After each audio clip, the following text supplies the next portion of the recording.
السلام علیکم میرے عزیزو، قرآن پاک کی آیات ہے وَمَن يَتَوَکَّلْ عَلَى اللَّهِ وَهُوَ حَسْبُهُ، جس کا مفہوم ہے جو کوئی اللہ پر بھروسہ کرے گا اللہ اس کے لیے کافی ہے۔ جو اللہ پر توکل کرے گا اللہ ہی اس کے لیے کافی ہے۔ غزوہ احزاب میں جب بہت مشکل تھی، رسول اللہ صلی اللہ علیہ وسلم صحابہ بہت پریشان تھی، بہت ٹینشن تھی، تو قرآن پاک میں اللہ فرماتے ہیں تو رسول اللہ صلی اللہ علیہ وسلم نے یہ دعا پڑھی، حسبنا اللہ و نعم الوکیل۔ یہ دعا بہت طاقتور دعا ہے جس کا مفہوم ہے اللہ ہمارے لیے کافی ہے اور وہ بہترین کارساز ہے۔ میرے عزیزو، اللہ ہی ہے جس پر بھروسہ کیا جا سکتا ہے، اور یہ دعا اس سے پہلے حدیث میں ہے، حضرت ابراہیم علیہ السلام نے پڑھی تھی جب ابراہیم علیہ السلام کو آگ میں پھینکا جا رہا تھا۔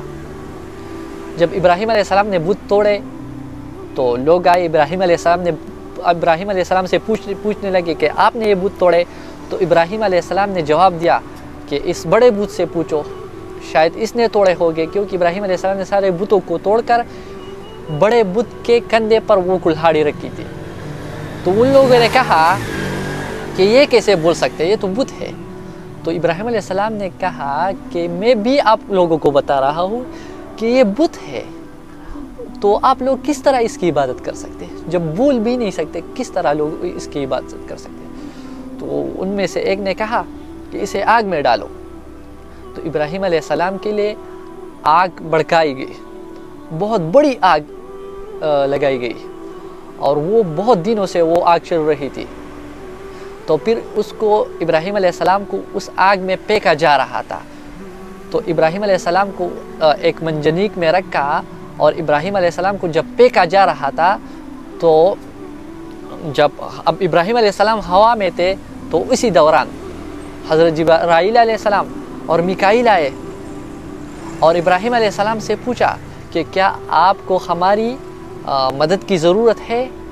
تو ابراہیم علیہ السلام نے کہا نہیں، حسبنا اللہ حسبی اللہ، میرے لیے اللہ کافی ہے ونعم الوکیل، اور وہ بہترین کارساز ہے۔ میرے عزیزو، یہ کلمات صرف وہی لوگ بول سکتے ہیں جس کا اللہ پہ بھروسہ ہو۔ میرا عزیزو ذرا سوچو، ابراہیم علیہ السلام آگ میں جا رہا ہے، اور جبرائیل علیہ السلام جیسا بڑا فرشتہ، جبرائیل علیہ السلام جیسا معزز فرشتہ، وہ حضرت ابراہیم علیہ السلام سے پوچھ رہے ہیں کہ کیا آپ کو میری ضرورت ہے، اور ابراہیم علیہ السلام اس کی مدد کی انکار کر رہے ہیں، تو ابراہیم علیہ السلام کی کیا ایمان ہوگی۔ اور میرا عزیزو، ابراہیم علیہ السلام اس وقت تقریباً 15 سال کا تھا۔ ابراہیم علیہ السلام ٹین ایجر تھا، جوان تھا جب اس کو پھینک رہا تھا، اور اسی دوران اس نے کس سے ٹکر لی تھی؟ اسی دوران نمرود جو تھا وہ دنیا کا بادشاہ تھا، دنیا کا طاقتورین بادشاہ تھا، اور اس کے پاس دنیا کی طاقتورین آرمی تھی، اور ابراہیم علیہ السلام صرف 15 سال کا نوجوان، 15 سال کا۔ آپ ذرا سوچو، اور اس وقت خود کو امیجن کرو، خود ذرا سوچو کہ ابراہیم علیہ السلام جو 15 سال کا تھا اسے آگ میں پھینکا جا رہا ہے، نمرود اس کے خلاف ہے جو اس وقت کا طاقتورین بادشاہ ہے، وہاں جو لوگ رہ رہے تھے وہ اس کے خلاف تھے، اس کے ماں باپ، اس کے والدین بھی ابراہیم علیہ السلام کے خلاف تھے، اور ابراہیم علیہ السلام اس دوران دنیا میں واحد مسلمان تھے۔ ابراہیم علیہ السلام واحد مسلمان تھے جو اللہ تعالیٰ کی صحیح عبادت کر رہے تھے۔ دنیا میں اس وقت سارے لوگ غیر مسلم تھے، تو اسی دوران ابراہیم علیہ السلام کو آگ میں پھینکا جا رہا ہے، اور ابراہیم علیہ السلام بول رہا ہے حسبی اللہ، میرے لیے اللہ کافی ہے۔ میرے عزیزو، اللہ ہی ہے، اللہ سب کچھ کر سکتا ہے، اللہ کے بغیر کوئی کچھ نہیں کر سکتا، اور یہ ابراہیم علیہ السلام کو پتا تھا کہ یہ آگ میرے کچھ نہیں بگاڑ سکتی، کیونکہ یہ آگ جلاتی ہے اللہ کی حکم سے، اور یہ جو نمرود کی طاقتور ترین حکومت ہے، یہ میرے کچھ نہیں بگاڑ سکتی اگر اللہ نہ چاہے، اور جبرائیل علیہ السلام بھی کچھ نہیں کر سکتا اگر اللہ نہیں چاہے۔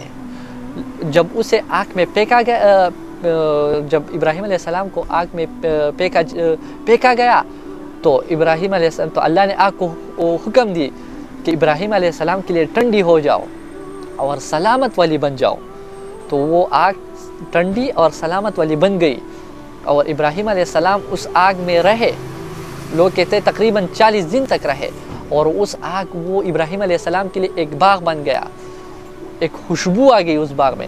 اور حدیث میں ہے کہ ابراہیم علیہ السلام کے لیے وہ جو 40 دن تھے جو آگ میں گزارے تھے وہ بہترین دن تھے، ابراہیم علیہ السلام کی بہترین دن وہ تھے جو اس نے آگ میں گزارے۔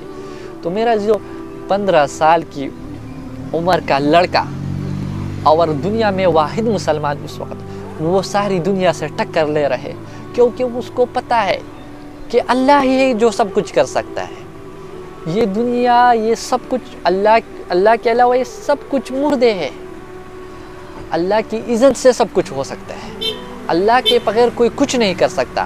حدیث کا مفہوم ہے اگر یہ ساری دنیا اکٹھی ہو جائے، اگر آپ کو نقصان پہنچا رہے، اگر اللہ نے نہیں لکھا آپ کے مقدر میں تو کوئی آپ کا کچھ نہیں بگاڑ سکتا، اور اگر ساری دنیا اکٹھی ہو جائے اور آپ کو پیدا پہنچا رہے اور اللہ نہیں چاہتا تو ساری دنیا آپ کو پیدا نہیں پہنچا سکتی، تو ساری طاقت جو ہے وہ اللہ کے ہاتھ میں ہے، اللہ کے بغیر مخلوق کچھ نہیں کر سکتا۔ تو میرے عزیزو، تو سوچ ابراہیم علیہ السلام کا کیا ایمان ہوگا، تو ہمیں اس طرح کا ایمان بنانا چاہیے۔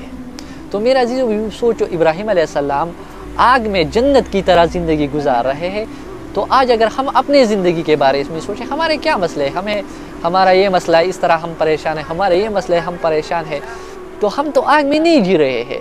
اگر ہم بھی اللہ پر بھروسہ کریں تو اللہ ہماری زندگی کو جنت بنائے گا۔ اسی طرح جب میں عذاب کی بات کر رہا تھا تو اسی دوران جس کو غزوہ خندق بھی کہتے ہیں، تو وہ جنگ جو تھی وہ بہت سخت جنگ تھی، صحابہ کرام اور مؤمنین جو تھے وہ صرف 1500 تھے، اور جو ابی سفیان کی جو انڈر جو لوگ آ رہے تھے، جو قریش مکہ آ رہے تھے اور کفار رہے، وہ 10,000 تھے، 10,000 دشمن، اور مسلمان کتنے؟ مسلمان صرف 1500، تو مقابلہ تو ہو ہی نہیں سکتا۔ اور ان لوگوں نے ایک مہینہ پہلے جو مکہ کی جو سپلائی لائن تھی، فوڈ سپلائی، وہ کٹ کر دی، وہاں اندر راشن نہیں جا سکتا تھا، تو ایک مہینے سے وہ لوگ جو تھے وہ بہت پریشان تھے۔ کچھ صحابہ وہ درختوں کے پتے کھا رہے تھے اور بہت سختی میں تھے۔ اسی دوران رسول اللہ صلی اللہ علیہ وسلم نے کہا، حسبنا اللہ و نعم الوکیل، اللہ ہمارے لیے کافی ہے، وہ بہترین کارساز ہے۔ تو اللہ تعالیٰ نے آسمان سے فرشتے اتارے، اور اللہ تعالیٰ نے آسمان سے مدد اتاری، اور 10,000 جو تھے، جو طاقتورین تھے اور جس کے پاس اسلحہ تھا، اور صحابہ ادھر کمزور تھے اور کچھ دنوں کے بھوکے تھے، اور اللہ تعالیٰ نے اس طاقتورین، جو اس دور کے جو طاقتورین لوگ تھے اور طاقتورین قبیلے تھے، وہ جمع ہو گئے تھے۔ رسول اللہ صلی اللہ علیہ وسلم اس کے صحابہ پر حملہ کر رہے تھے اور اسلام کو ختم کرنا چاہتے تھے، تو اللہ تعالیٰ نے اس ساروں پر ایک آندھی بھیجی، ایک ہوا بھیجی، ایک طوفان کو بھیجا، اور ان ساروں کو ایک ہی رات میں بھگایا۔ 10,000 لوگ جو مدینہ کی سراؤنڈنگ کر چکے تھے۔ تو میرے عزیزو ذرا سوچو، اور یہ دنیا کی تاریخ میں استفاع ہو چکا، جو 10,000 کے فوج کو ایک مسلمان فوج نے شکست دی، ایک تلوار بھی نہیں چلی، ایک تلوار بھی نہیں چلی، اور وہ میدان سے بھاگ گئے۔ ایک تلوار چلنے کے بغیر اللہ تعالیٰ نے مسلمانوں کو پتہ دی۔ تو میرے عزیزو، جو بھی کرتا ہے اللہ کرتا ہے، ہمیں یقین بنانا چاہیے، ہمیں یہ یقین رکھنا چاہیے، اور یہ جو دعا ہے حسبنا اللہ و نعم الوکیل، یہ ہمیں پڑھنا چاہیے۔ کوئی بھی سخت وقت ہو اور ہمارے مسئلے ہو تو یہ دعا بہت ضروری ہے، اور ہمیں اللہ پر بھروسہ کرنا چاہیے کہ اللہ ہی کر سکتا ہے کچھ، اللہ پر توکل کرنا چاہیے۔ تو تو میرے عزیزوں، اس طرح کی یقین کے لیے، اس طرح کی توکل کے لیے محنت کی ضرورت ہے۔ ہمیں اپنے آپ پر محنت کرنا ہوگا تو ہماری یہ یقین بنے گی۔ ہمیں علماء کے مجلس میں بیٹھنا ہوگا، قرآن پڑھنی ہوگی، احادیث کے تعلیم میں بیٹھنا ہوگا، اور اللہ کے راستے میں ہمیں نکلنا چاہیے۔ میرے عزیزو، آج کل جو ہم ماحول میں رہ رہے، اس ماحول میں ہمارا یقین بننا بہت مشکل ہے۔ اس سے ہمیں تھوڑا الگ ہو کر اپنے ایمان کی محنت کرنی چاہیے، کیونکہ آخرت کے لیے تو سب نے جانا ہے۔ اگر ہم آنکھ بند کر دے، اگر کبوتر آنکھ بند کر دے کہ بلی مجھے نہیں کھائے گی، تو یہ تو کبوتر کی بیوقوف ہے۔ بلی تو آئے گی، کھائے گی، اور بہت آسانی سے کھائے گی۔ اس طرح اگر ہم جہنم اور جنت سے آگ کو بند کرتے تو وہ حقیقت تو غائب نہیں ہو جائے گی۔ حقیقت ہے ہم مریں گے اور یا جہنم میں جائیں گے، جنت میں جائیں گے۔ اللہ ہم سب کو جنت نصیب کرے، لیکن ہم تو آگ نہیں بن کرتے۔ تو اس کے لیے محنت کرنے کی ضرورت ہے اس یقین کو۔